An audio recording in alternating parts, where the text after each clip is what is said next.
Hi, I'm Nicole from Family Locket Genealogists, and I'm excited today to talk about what to do when you finish finding names for the temple and you want to go back and find more names. How do you repeat the process? So that's what I'm talking about today here on this video. In the first few steps of the find names for the temple process, you created a few lists. And your list was probably a list of all of the possible ancestral couples that you could use for descendancy research. So just get that list back out now that you want to start another research project, and choose somebody else on your list of candidates for further research. If you want to continue researching within the same descendancy tree that you did in the previous project, that's a great idea. You can accomplish a lot by going through the entire descendancy tree for one ancestral couple and finding all of the people in that tree who are eligible for temple ordinances.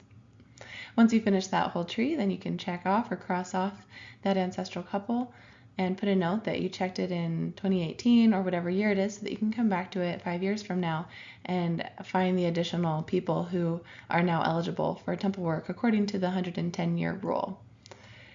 Then make sure that you make a note in your spreadsheet who you have researched and cross off or check off the people who you've already done, so that you don't get confused about what's been done if you come back to this a few years from now. Okay, here is my list of ancestors for possible descendancy research. And in my previous project, I had chosen a research question about somebody in the descendancy tree of my ancestor, Mary Powderell Bradley.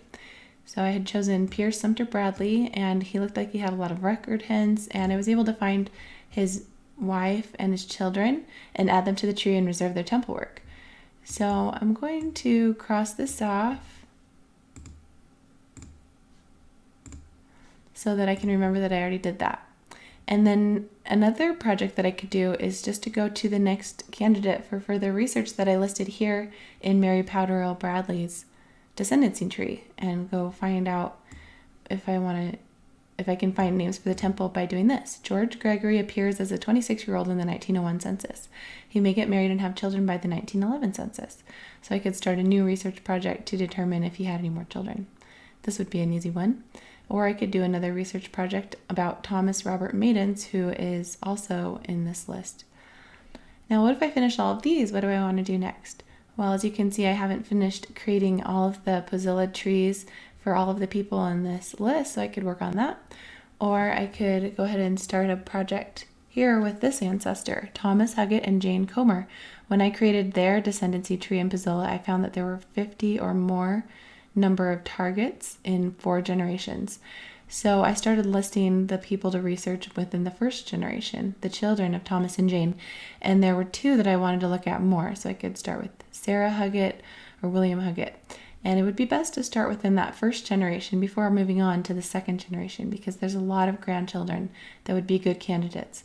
But before I get there, I need to start with the closest relatives to Thomas and Jane, their children, and verify that I have the sources about them and understand their families before I move on to the next generation. So I think for my next project, I will go ahead and research Sarah Huggett. It looks like she married Thomas Gaston, but there's no marriage record, so I'd want to find that. And there's no children listed, so I would want to research within census records to see if I can find any census records that show that they have children. And hopefully in that process, I would find that they did, and then I would be able to reserve the temple work for them. But if not, I could come back to this list and go to her brother, William Huggett, and search for his children. So you can see that this item alone will give me lots of names for the temple as I start looking for all of the descendants of Thomas Huggett and Jane Comer. And I could spend probably 6 months or a year just working on the temple work for that. So that is how you use your list of ancestors for descendancy research to start a new research project. And every time that you need to find more names for the temple, you can come back to your list, and you'll probably have multiple lists, one for each grandparent or great-grandparent, depending on how you decide to do it. And then you can just look through the list and see who needs to have a research project done, and then you can check them off. And if you need to fill in your list a little bit more, you can spend some time creating Pozilla trees and looking at the candidates who might not have their descendants listed and who could use some research. So good luck, and As you go forward to research, if you decide you want to use my book to help you, it's called Find Names for the Temple, A Step-by-Step Method for Success.